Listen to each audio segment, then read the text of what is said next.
Hello, and welcome back to Story Time.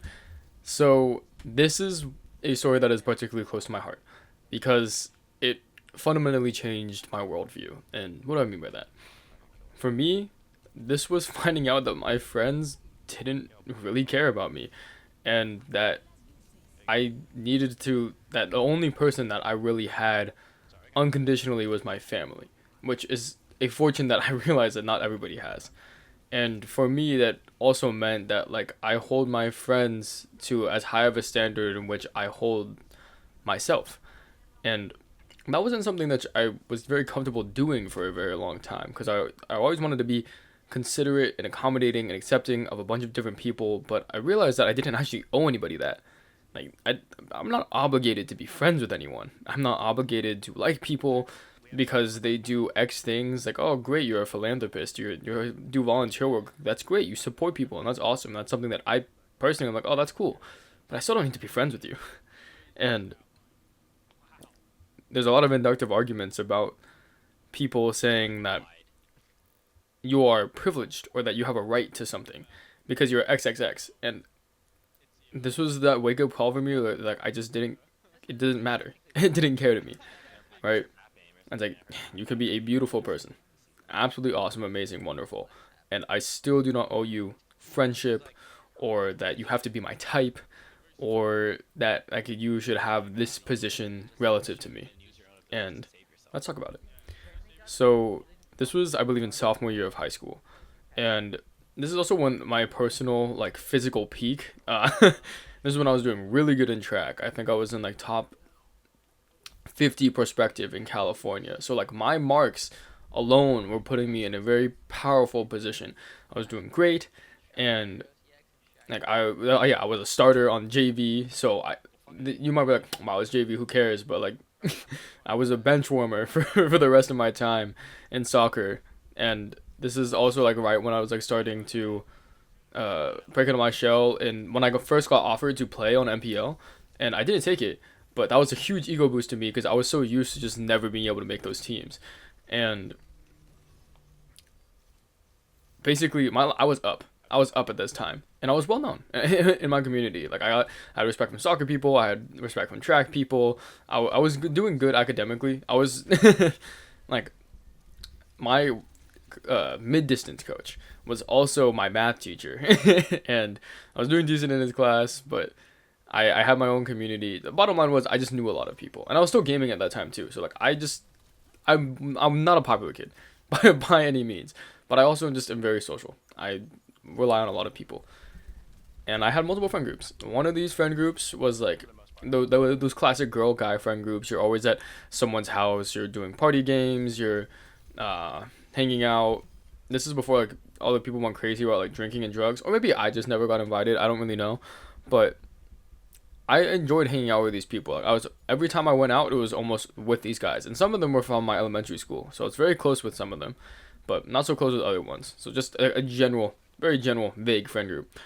And my other core friend group was like my middle school crew. These are people. So I gamed with a bunch of people in elementary school, and that didn't really translate to middle school. Middle school, I started hanging out with just a bunch of Asians, and some of my closest Asian friends. Like these are the people I lived with, I talked to, I eat lunch with every single day. That classwork stuff, like these guys are super smart. I always loved hanging out with them, talking to them, playing video games. Like when you're pursuing a hobby, when I first started doing content creation, when I like started really getting into chemistry, like these guys were actually in my chemistry class too. Like these are my people. And then I had another group of people, and outside of my sports groups, I don't really define them as a friend group. Like you just play sports with them, like soccer team, track team, and then there was my like other video games group, but not party games, like more competitive. So I almost exclusively hung out with these people for either coding, or you'll find out why soon, or for like playing Smash. And I had a coding class at the time. Oh wait, that would make this it might have been my junior year. Either way, doesn't really matter. Bottom line was I knew a lot of people, I had different friend groups, and I enjoyed hanging out with these people. So that's my setup.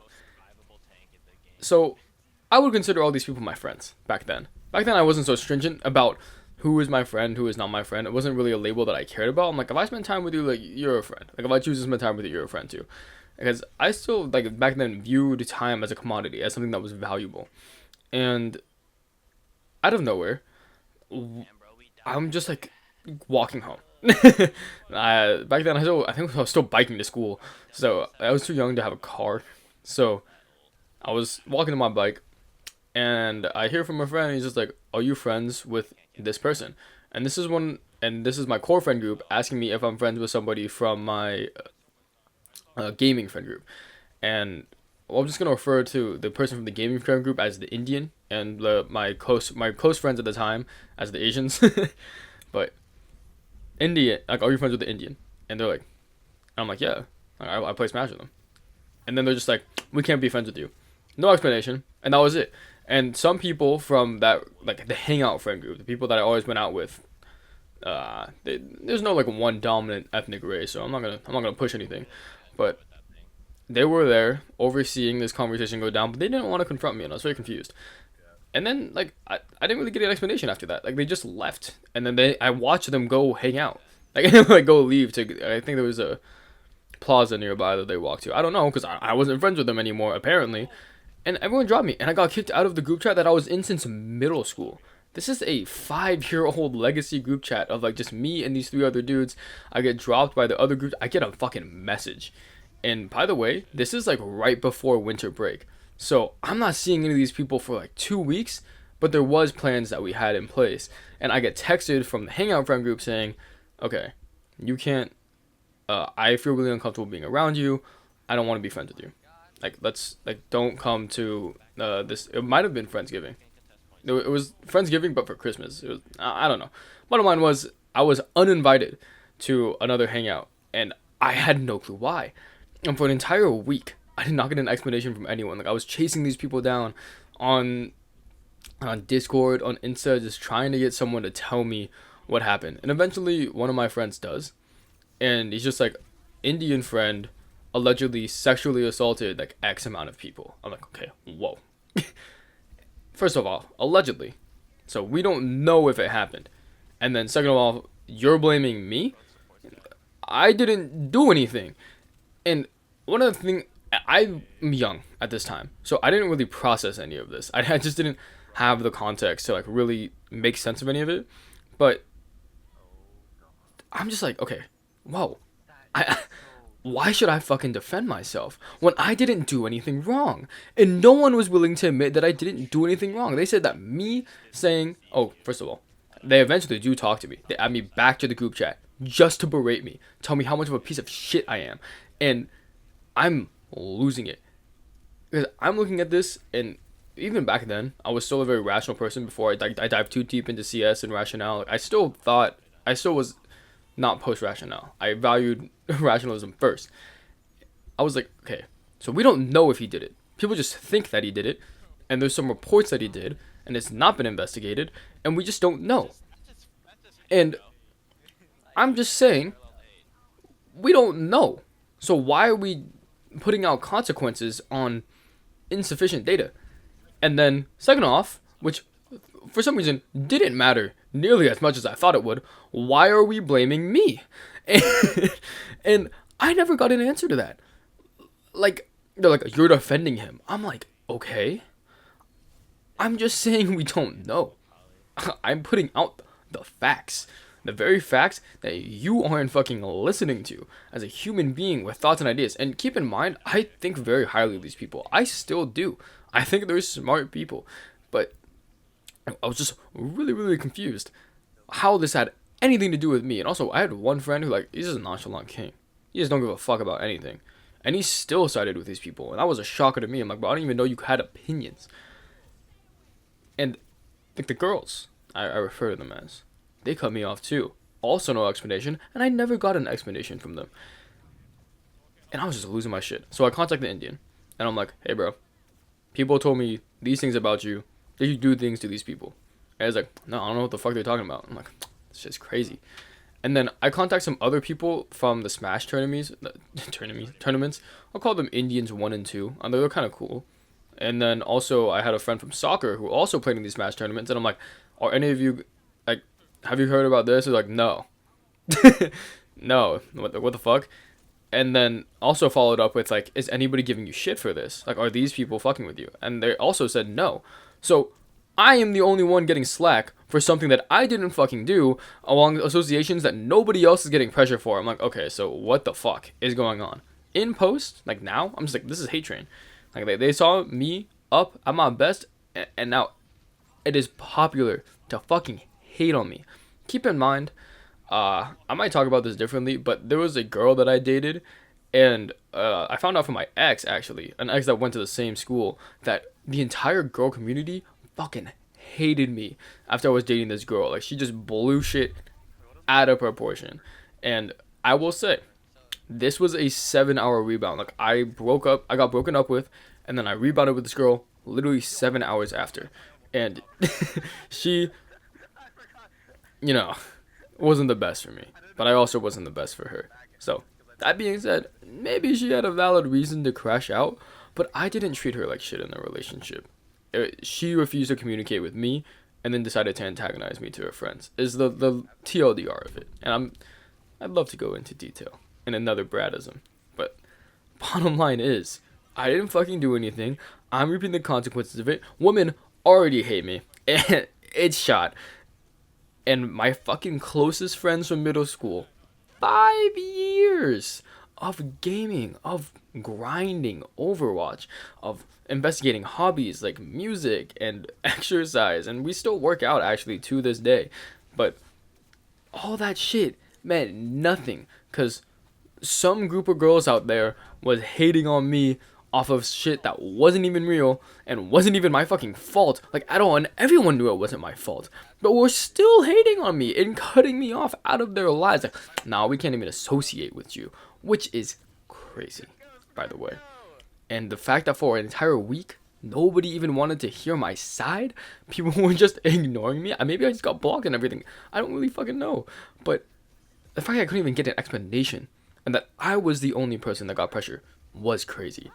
And I'm one of those people who's like just not gratuitous at all for like the majority of the year, and I just say like really nice things on like how much I appreciate the individual as a friend, or how we're connected, or how I like how we keep in touch and that stuff.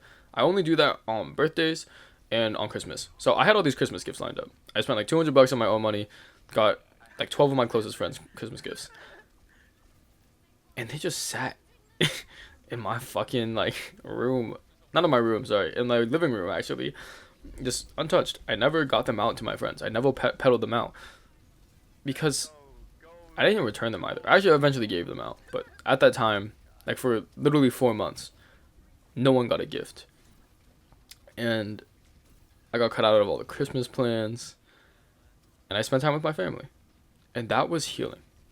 So, still going through this time that I thought how it would, we just finished finals, so I'm like, okay, great, I can do a bunch of gaming, I can rot, I can fuck up my sleep schedule, I can lift hella late, and we can have a good time and just spend time together as friends. And I loved spending time with all these different friend groups, and that all blew up, and I didn't know who was friendly with me and who wasn't, and my core friend group got blown up. It wasn't just like the Asians, there was more Asians actually. It was called the Asian group. And I didn't talk to any of them. My close friends from elementary school that were in that hangout group, they never reached out to me anyways. I found out like much later that they didn't know and also didn't care, but it was just difficult because I felt like the world was against me, and I just didn't know who my friendlies were. I had other Asians who actually also didn't give a fuck and didn't care, and they're still around, and I still appreciate them closely. And there's one French guy, pretty cool dude, also didn't give a fuck, didn't care for my track. Another white guy too, Italian, and none of them cared. I don't know, I'm just using races to describe people, because it's pretty distinct. It's easy to group people, but yeah. And it was all just because of this one Indian who I just wasn't even that close with. Anyways, like all I did was code with this guy. I had one chemistry group project with him, and I played at Smash tournaments that happened fucking biannually. So barely interacted with this dude. School projects and competitions at school exclusively, if I could even make them, because 3-sport athlete, baby. So yeah, I spent that December like alone, like not alone, but like with my family exclusively. And my family's very busy too, so sometimes they're hard to access as well. So I spent a lot of time like on myself, and that was time where I learned like I don't need people. At the ripe age of 15, 16, I was like, yeah, I don't need other people for my happiness. I need my family for support, and that's my only unconditional support I get. I don't need these fuck ass friends that don't even care about what I have to say or who I am as a person. They care more about what people think of me as a person. And that realization kind of just like blew up my worldview. And nowadays, I haven't opened up to them like since. I make it, I don't know if this channel tells, but I'm very intentional with being a vulnerable and integral, honest person. I hold myself to a high standard because I'm in positions of power and leadership. Like if I say a cuss word, now everyone's saying a cuss word on my meetings. If I seem off track or like I'm late, now people don't respect the timing of our schedules. If it seems like I'm disorganized or that I don't care, like why did they even give me the position of power? Why did they elect me? Like there's just always pressure in the things that I do. Same with teaching. Like those kids, man, they judge you hard, and it helps that I don't want to say conventionally attractive, but you know that I'm not ugly. I don't have hella acne, that I'm not fat, that I have a voice that isn't super nasally, that isn't super high pitch either, that there's nothing erratic or strange about me. Like I appeal to people's norms and expectations. And that was something that I thought I did in high school too. Right? I was an athlete, I was a scholar. I say that because, you know, I was a straight A student. I'm not stupid. I took as many APs as I could, like I tried, like I genuinely did. And yeah, I ran a club and I instilled like tutoring throughout the entire thing. Like this is flexing time, but all I'm saying is I'm just like I was a very normal member of society, despite the fact that vocally I was very outspoken. Like I just didn't stand for bullshit, and I made it easy to hate on me. People, I guess, didn't want to be honest at my high school, or people just didn't want to hear the truth. I personally valued that I critique the people around me honestly, because I'm not gonna pretend that, you know, you going out and drinking and driving home drunk is something that like is right. You know, I'm like, no, this is stupid. Not only because you can't legally drink, but you're smoking for no fucking reason, and you're like so young, and or like you're ego lifting. Like just like why would I encourage people to do stupid shit? Like sure, live your own life and reap your own consequences. But I'm like, what if those consequences are irreversible? And now we got to start, you know, pumping the brakes. Little tangent, but yeah, that's just where I stood. And because of that, I guess people felt very easy to critique me. There was already a lot of negative sentiment around me from I'd say the woman community at my high school. But there was also just negative sentiment in general about me because I was loud and outspoken and I stood for no bullshit. And I stood on business 10 toes down. I've been honest when I'm low-key fucking sucked. I was not as smart as some of the people at my high school, but damn, did I fucking work.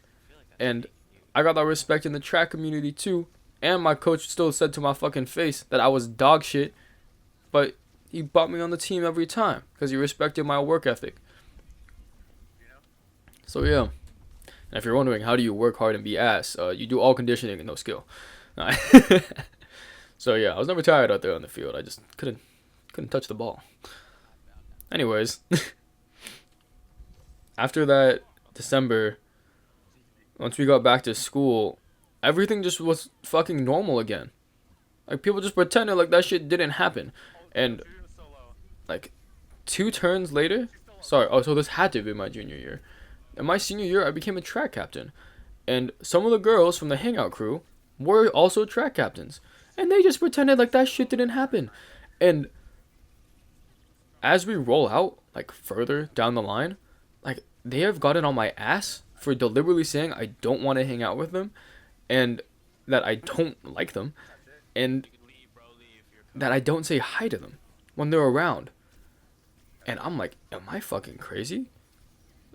The last text that you sent me is still you saying that you're not comfortable being around me and cutting me off. And you never apologized for that. They never made amends. And then they just pretended like we were chill. And I had to pretend too, because I was in a position of power. And sure, I could have brought it up and confronted them. Or I could wait until we grad and then I never fucking see them again because track season runs until you graduate, right? It's a spring sport, so I'm like, I can't burn bridges while I'm in the sport. But yeah, I have no obligation to like you. I have no obligation to forgive you. And yeah, so that has been the fallout of that ever since. My friend group got a lot smaller. I have maybe 12 close friends still, and that doesn't include the people from the hangout crew at all. Those 4 Asians, well, sorry, I'm one of them. The 3 Asians that I'm really close with. I extended to 5 because there's 3 of them that was a part of that internal friend group that cut me off, and then there's 2 more. And I'll call them Asians 4 and 5 that actually didn't give a fuck about it at all, and I still would like open up to and hang out with and talk genuinely with. But that internal 3, even though I do trust their judgment, kind of, I just don't talk to them about like that genuinely personable shit. Like, if it's public info, I'll talk about public info. But they're narcs, man. Like, if I tell them, like, I don't like someone, like, it spreads like wildfire throughout our community. And being outspoken around them basically just means that I'm either an embarrassment or a medium to stir up gossip. And if you're wondering why I even still hang out with them, it's because I still, it's not about the society or the culture. Like, they still treat me well in terms of passing time, but they don't treat me well at fucking all as a person, right? I'm just a medium for entertainment. They expect me to say some outrageous shit, or to be upstanding, or to engage in hobbies, and it's nice to have people who have that same value as you, but I just know that we're just not a group that can care about each other. And I don't know, maybe I just push everything, because in my family, I always feel that I can be heard, and that I can talk honestly, and that I can be open and vulnerable, and I'll get genuine critiques and feedback, and they want what's best for me to support my life. These 3, like, sometimes they'll just roast the shit out of me. Direct roast on my character that aren't well placed, because I'm in a position that I found success in. I run clubs. People depend on me. I have about 600 members across 3.